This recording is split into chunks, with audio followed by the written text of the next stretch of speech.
Ob hier der Caspi-Maifisch gut reingeht? Der U-Flitzer hat hier richtig gut gefangen auf klassische Köderkombination. Ich teste jetzt gleich neben der klassischen Köderkombination Köderfisch.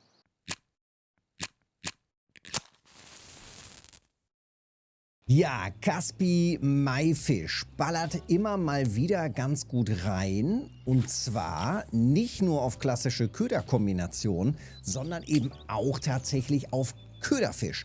Und das ist natürlich, hoppala, jawohl, das ist natürlich so ein Dingen. Kriegt man diesen Caspi-Maifisch mit Laube gefangen?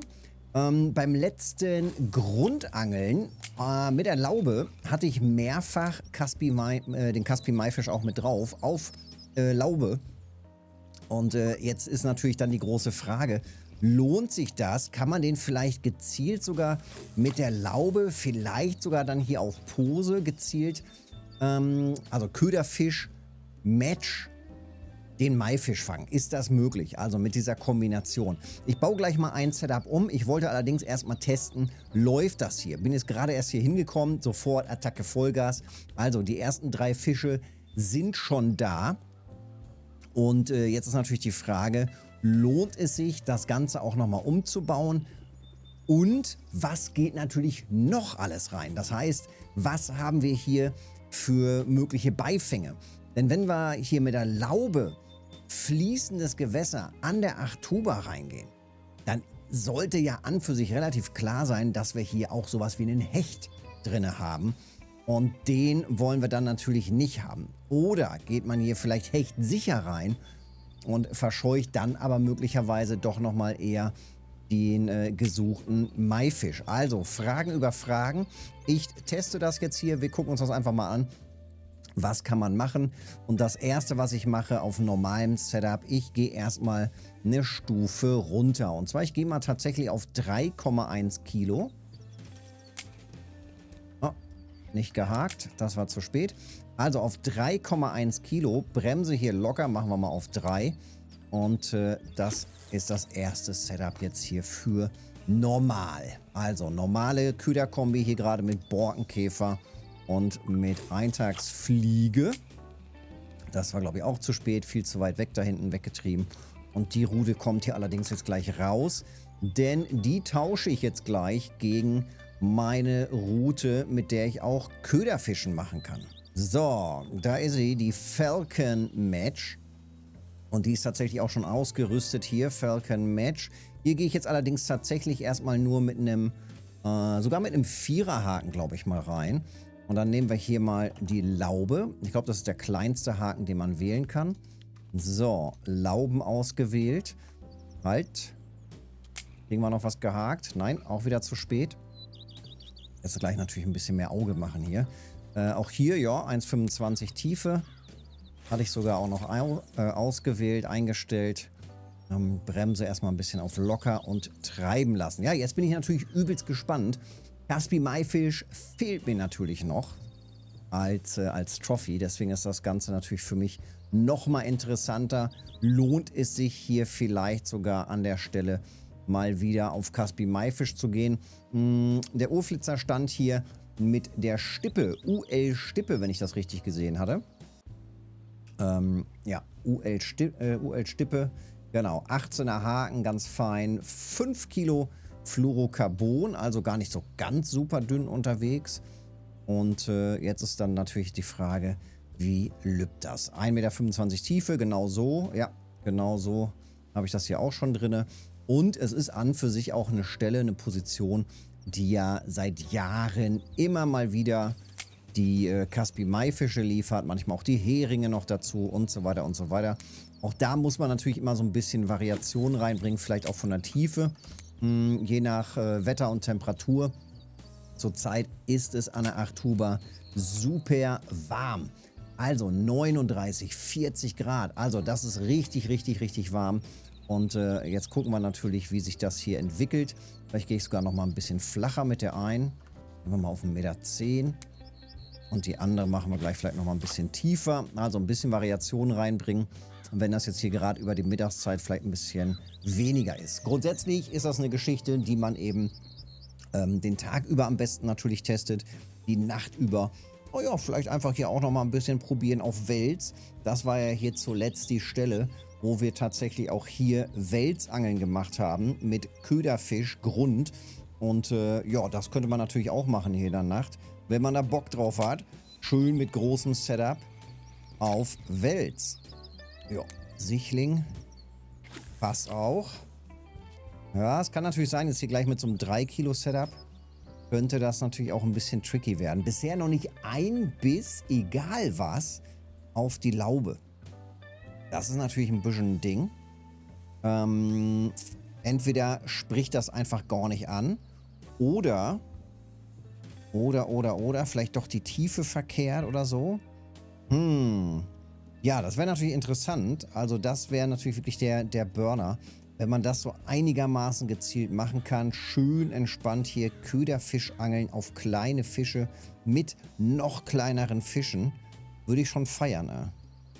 Das wäre schon richtig gut. So, jetzt muss ich es natürlich auch noch mal ein bisschen übertreiben. Und zwar mit der ersten Route, die hatte ich ja gerade eingestellt auf 3,1 Kilo. Und wenn ich die Route einstelle schon auf 3,1 Kilo, dann kann ich auch direkt runtergehen auf 2,8 Kilo. Und 2,8 Kilo, weiß doch jeder, was das bedeutet.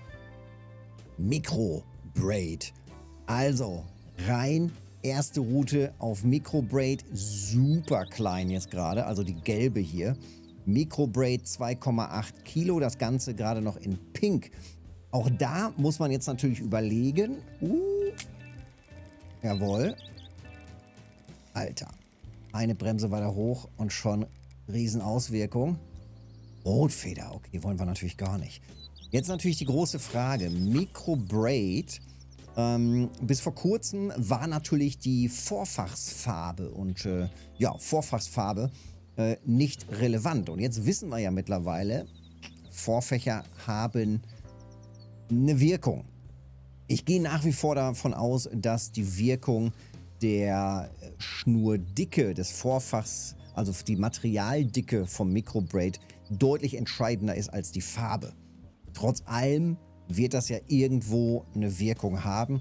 Und da muss ich tatsächlich dann auch noch mal ein bisschen nachlegen. Im Moment habe ich, glaube ich, nur die pinke Schnur als Vorfachsmaterial umgebaut. Und die türkisfarbene, die habe ich leider noch gar nicht. Es gibt halt die Micro-Braid-Schnur nur in 2 Farbvariationen. Also einmal Micro-Braid Pink und dann... Jetzt. Doch nicht. Alter. Also hier auf Köderfisch bisher noch gar nichts. Noch gar nichts, nicht ein Biss. Das ist schon ein Dingen. Das ist schon ein Dingen. Immer mal wieder... Es ist aber auch schwer zu zeigen, ne, oder anzugucken.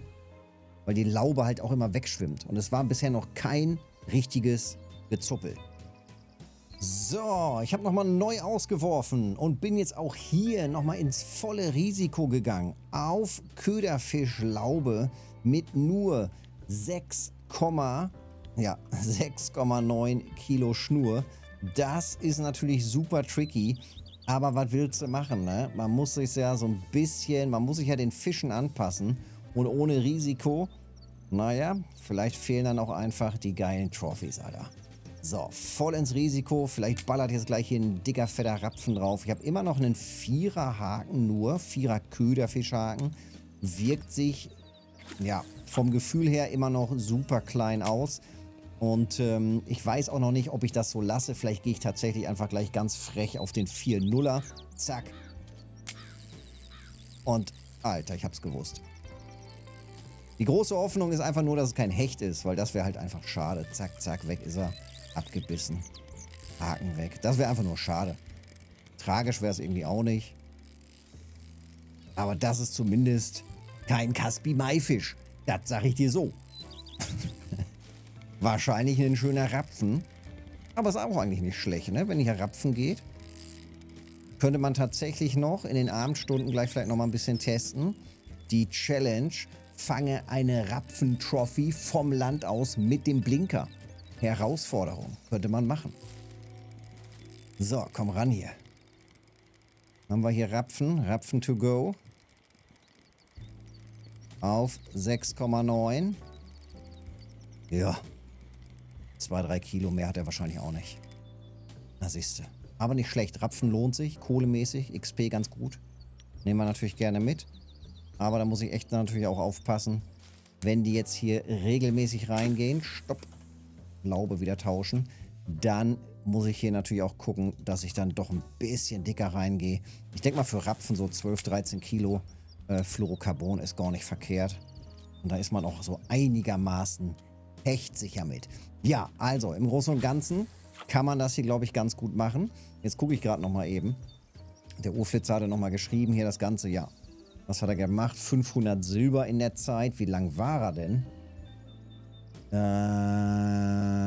2 Stunden, also 2 Tage. 2 Tageszeiten. Die Nacht ist ja immer, muss man ja immer rausrechnen. Aber zweimal eine Tageszeit ist, glaube ich, gar nicht verkehrt. Jede Menge von den Caspi-Maifischen. Was hat er dann noch bei gehabt? Und, oh ja, auch noch einiges an Hasel, Rotfedern, genau, Sichling natürlich, Schwarzrückenhering hatte ich jetzt ja auch gerade. Also, schön kunterbunt, wahnsinnig viele Fische in einer echt guten Zeit. Also, kann man mal machen hier. Und ich teste jetzt nochmal weiter. Zum einen natürlich hier weiter mit Microbraid. Ob sich das dann doch vielleicht nochmal bezahlt macht, hier schön in den Drill zu gehen. Und zum anderen tatsächlich noch weiter mit der Laube. Bisher noch kein gutes Ergebnis. Also zumindest kein Caspi-Maifisch auf Laube.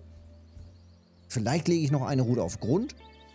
Teste du doch auch mal, wenn du zufällig hier bist und Bock drauf hast, einfach mal reinschreiben, ob das bei dir geklappt hat. Laube und Caspi-Maifisch mit der Match oder auf Grund. Petri Lümmels, Daumen da lassen, Kanal abonnieren nicht vergessen, hilft mir mega.